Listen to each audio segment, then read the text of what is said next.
વિશ્વ યોગ દિવસના ભાગરૂપે અમરેલી સહિત રાજ્યના તમામ જિલ્લાઓ અને તાલુકાઓ તેમજ નગરપાલિકાઓમાં યોગ અભ્યાસના કાર્યક્રમોનું આયોજન કરવામાં આવ્યું છે. અમરેલી જિલ્લા વહીવટીતંત્ર દ્વારા પણ આગામી 21 જૂને જિલ્લા મથક અમરેલી તેમજ નગરપાલિકા અને તાલુકા મથકે યોજાનાર કાર્યક્રમને લઈ જિલ્લા કલેક્ટર અજય દહિયાએ જિલ્લા સેવા સદન ખાતે પત્રકાર પરિષદ યોજી હતી. પત્રકાર પરિષદને સંબોધતા કલેક્ટરે સ્વયં અને સમાજ માટે યોગના સંદેશ સાથે જિલ્લામાં બહોળી સંખ્યામાં લોકોને યોગ દિવસના કાર્યક્રમમાં સહભાગી થવા અપીલ કરી હતી. તેમજ આ કાર્યક્રમમાં વિદ્યાર્થીઓ, સામાજિક સંસ્થાઓ, નાગરિકો, સરકારના વિવિધ વિભાગોના અધિકારીઓ, કર્મયોગીઓ, ખેડૂતો, મહિલાઓ, યુવાનો બહોળી સંખ્યામાં જોડાય તેવી વ્યવસ્થા કરવામાં આવી છે. વિશ્વ યોગ દિવસના ભાગરૂપે રાજ્યના તમામ જિલ્લાઓમાં કાર્યક્રમ થવાના છે.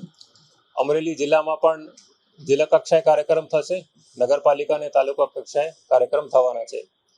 જિલ્લા કક્ષાના કાર્યક્રમ પોલીસ પરેડ ગ્રાઉન્ડ ખાતે સવારે 6 વાગ્યાથી શરૂઆત થશે.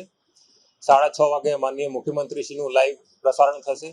6:40 માનનીય વડાપ્રધાનશ્રીનું લાઈવ પ્રસારણ થશે અને 7 વાગ્યાથી કોમન યોગ પ્રોટોકોલ અંતર્ગત યોગા જે એ ચાલુ થશે. આ જિલ્લા કક્ષાના કાર્યક્રમમાં 2000 જેટલા પાર્ટિસિપન્ટ્સ ભાગ લેશે.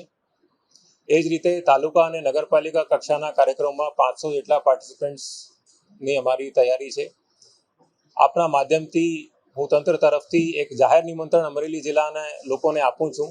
તમામ લોકો આજે અમારા કાર્યક્રમો છે એના ભાગરૂપ બને, અમારા જાહેર આમંત્રણને સ્વીકારે અને સાથે સાથે એ પણ અપીલ કરું છું કે આપની રીતે પણ જે યોગ પ્રેમીઓ છે એ સ્વયંભૂ રીતે ઇન્ડિપેન્ડન્ટ કાર્યક્રમો પણ યોજે, જેથી આ વખતના જે મેસેજ છે કે યોગ સ્વયં માટે પણ નથી, સ્વયં માટે તો છે જ અને સાર્વજનિક લોકો માટે પણ છે, જેથી સ્વયંનું પણ ભલું થાય અને સમાજનું પણ ભલું થાય.